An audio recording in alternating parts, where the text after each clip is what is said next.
নমস্কার, আমি বোধিসত্ত্ব ব্যানার্জি। আমার বাবা ও মা দুজনেই প্রভু মহারাজের দীক্ষিত ছিলেন। এই যে ওপরে আপনারা ছবি দেখতে পাচ্ছেন প্রভু মহারাজের। স্বামী বীরেশ্বরানন্দজি, শ্রীমৎ স্বামী বীরেশ্বরানন্দজি। প্রভু মহারাজ রামকৃষ্ণ মঠ ও মিশনের 10ম সংঘাধ্যক্ষ ছিলেন এবং আমার যতটুকু মনে পড়ছে রাখাল মহারাজের পরে, অর্থাৎ স্বামী ব্রহ্মানন্দের পরে উনি বোধহয় সব থেকে বেশি দিন রামকৃষ্ণ মঠ ও মিশনের দায়িত্ব সামলেছেন।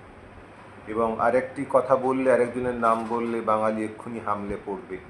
সুচিত্রা সেন এই প্রভু মহারাজ ও ভরত মহারাজের সংস্পর্শে আসেন এবং তারপরে ওই রূপলী দুনিয়া ছেড়ে তিনি অন্তরালে চলে যান এবং এখান থেকে দীক্ষা লাভ করেন এই প্রভু মহারাজের কাছে।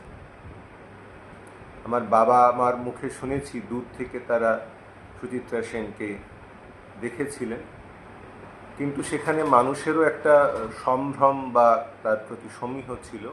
তারা কিন্তু কেউ তার প্রাইভেট যে এরিয়া, মানে তার প্রাইভেসিটাকে বিঘ্নিত করতে হামলে পড়তেন না।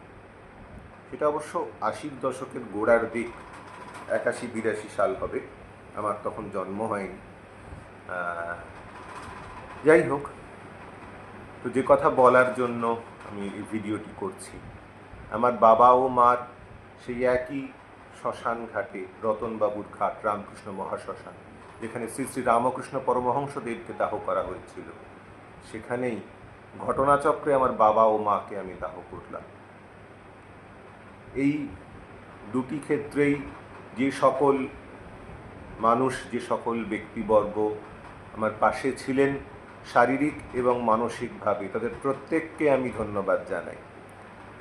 এছাড়া আর যেটা বলবার, যে আমার যে কোচিং সেন্টার, অধ্যয়ন কোচিং সেন্টার, সেখানে হয়তো 2-1 দিনের একটু সমস্যা হবে আমার এই একটা মানসিক অস্থিরতা বা এটা কাটিয়ে উঠতে, কিন্তু তারপর আবার আমি স্বাভাবিক ছন্দে ক্লাস আরম্ভ করব।